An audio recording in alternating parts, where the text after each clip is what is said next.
Well, amid the ongoing political tension surrounding the South China Sea, some scientists say commitments to marine protection should also be one of the main priorities in the disputed waters. Buena Bernal reports. These children live in the remote island of Thitu or Pagasa. They make up some of the 35 families who have settled on the Philippine-occupied island in the disputed South China Sea. Thitu is a far cry from the Philippines' metropolises, but it has changed significantly over the decades. Acting Village Chief Rene Magbanwa is among those who first came here in 1996. He recalls that the island was just a forest then. With more families here now, he is calling for more funding for infrastructure building. Sana tulungan na lang kami sa mga project namin na matapos. Sa mga pundo, yun lang na mainingi namin.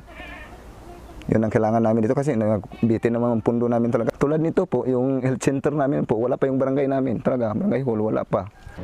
But there's also a risk development in the South China Sea, if unstifled, could devastate marine environments. The overlapping claims in the disputed waterway means conflicting approaches when it comes to marine conservation. I spoke to marine scientist Carmen Ablan Lagman about this. She backs proposals for Philippine-claimed territories in the South China Sea to limit development and strictly regulate fishing to protect fish breeding zones there. My fear is that the discussion on biodiversity is always eclipsed by the discussion of extraction of fisheries, of oil and gas plants and concessions, of tourism development, right? And even on claims and who owns what. One proposal pending before Congress seeks to declare the waters 3 nautical miles around some Philippines' claimed features in the South China Sea as marine protected areas. If we put that protection name on it, then it will force us to decide what do we really want to go into this area and come up with a major plan, rather than just so many people doing different things all at the same time. She says some areas can be designated as no fishing zones, or the use of certain types of fishing gear like wide nets can be banned. But with multiple parties staking their claim in the disputed region, there needs to be some agreement to streamline periods of fishing bans and the demarcation of fishing zones.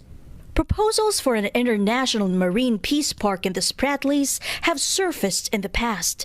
In the meantime, reclamation also poses a huge danger to marine habitats. You can find pictures of how islands looked like before and how they now look like, where airstrips are established, where buildings are created. It includes a lot of countries, of course, Philippines included, Vietnam, but the biggest is basically the China islands that are being occupied. When they cut certain areas because they want to cement it, you're cutting coral that's been there and grown for millions of years. You're killing habitats. Near Philippine-controlled Thitu is China-held Subi Reef, where substantial development is visible on its artificial island. While over at another island of the Spratlys called West York or Likas, the Philippines has built a lighthouse amid vast vegetation. Our agenda today is to go diving, and in this island, it's mostly unexplored, so we'll find where the nice dive spots are. Underwater in the Spratlys, we saw a variety of small fish.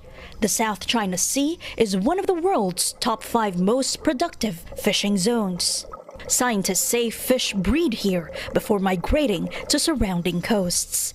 Due to the remoteness of the Spratlys, some scientists say joint maritime research by different countries is needed to account for and monitor fish stocks here.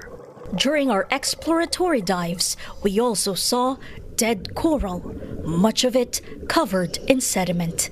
While the waters were clear, a lot of the coral was lifeless. As nations race to strengthen infrastructure and military outposts in the South China Sea, marine experts say regional commitments for collective marine protection are sorely needed. Buena Bernal, CNA, Spratly Islands.